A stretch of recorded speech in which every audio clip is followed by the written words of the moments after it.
जिब्बेरेलिन। पौधों में जिब्रेलिन की भूमिका। एक जिब्रेलिन तने के खंडों की तुलना में कई अक्षुण्ण पौधों की व्यापक वृद्धि को बढ़ावा देते हैं। जिब्रेलिन से उपचारित करने पर अधिकांश पौधे तेजी से बढ़ते हैं, पाइन में नहीं।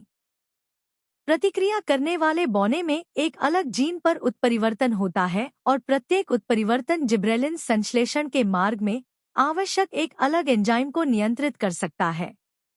दो फूलों वाले पौधे उम्र और कुछ पर्यावरणीय स्थितियों के आधार पर फूल पैदा करते हैं, क्योंकि प्रकाश और अंधेरे अवधि की सापेक्ष लंबाई कई प्रजातियों पर बड़ा प्रभाव डालती है। गिब्रेलिन्स प्रजातियों के लिए लंबे दिन की आवश्यकता को प्रतिस्थापित कर सकता है, जो प्रकाश के साथ का संकेत देता है। 3. खनिज एवं खाद्य भंडारण। एक बार जब बीज अंकुरित हो जाता है तो युवा अंकुर की जड़ और अंकुर प्रणाली खनिज पोषक तत्वों, वसा, स्टार्च और प्रोटीन का उपयोग करना शुरू कर देती है, जो मिट्टी से खनिज लवण को अवशोषित करने से पहले बीज के भंडारण कोशिकाओं में संग्रहित भोजन भंडार और कोशिका दीवारों को पचाता है और भ्रूणपोष पर कार्य करता है। 5. कुछ प्रजातियों में पार्थेनोजेनेसिस, बीज रहित फल का विकास सामान्य फल वृद्धि का सुझाव देता है। लकड़ी के पौधों में युवा पत्तियों के संवहनी तंत्र के कैम्बियम को बहाल करती है, तने का बढ़ाव होता है। 6. जिब्रेलिन स्टार्च, फ्रुक्टेन और सुक्रोज के ग्लूकोज और फ्रुक्टोज में हाइड्रोलिसिस को बढ़ाकर कोशिका वृद्धि को बढ़ावा देता है, जिससे कोशिका की जल क्षमता अस्थायी रूप से कम हो जाती है और तने में बढ़ाव होता है। 7. तने का बढ़ाव। तने का बढ़ावन केवल जिब्रेलिन के उपयोग से प्रेरित होता है, बल्कि पत्तियों सहित पूरे पौधे की वृद्धि से भी होता है। इसका जड़ों पर बहुत कम या कोई प्रभाव नहीं पड़ता है। 8. यदि जिब्रेलिन को प्ररोह शीर्ष पर लगाया जाता है तो यह कोशिका विभाजन और कोशिका वृद्धि को बढ़ाता है, जिससे तने का बढ़ाव होता है। 9. कोशिका भित्ति को ढीला करें और हाइड्रोलिसिस एंजाइमों को बढ़ाएं, जिससे ओट इंटरनोड्स में तना लंबा हो जाता है। 10.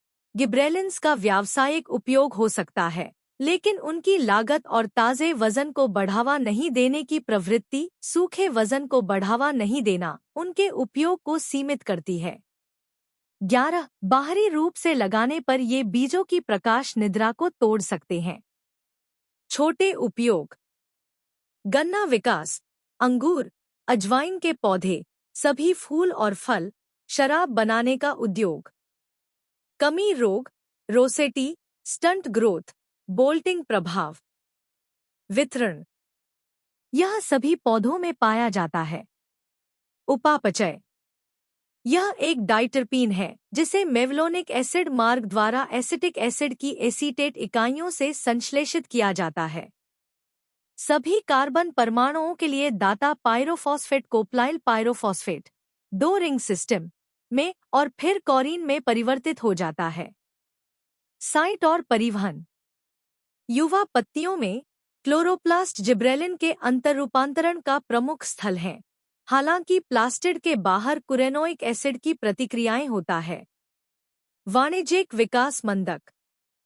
यह तने के बढ़ाव को रोकता है और समग्र रूप से बौनापन आंशिक रूप से इसलिए होता है क्योंकि वे संश्लेषण को बाधित करते हैं।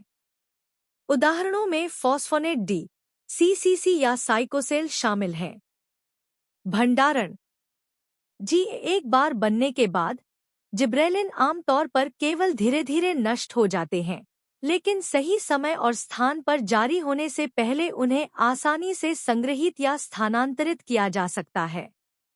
अन्य पौधों के भागों की तुलना में अपरिपक्व बीजों में इन हार्मोनों की अपेक्षाकृत बड़ी मात्रा होती है।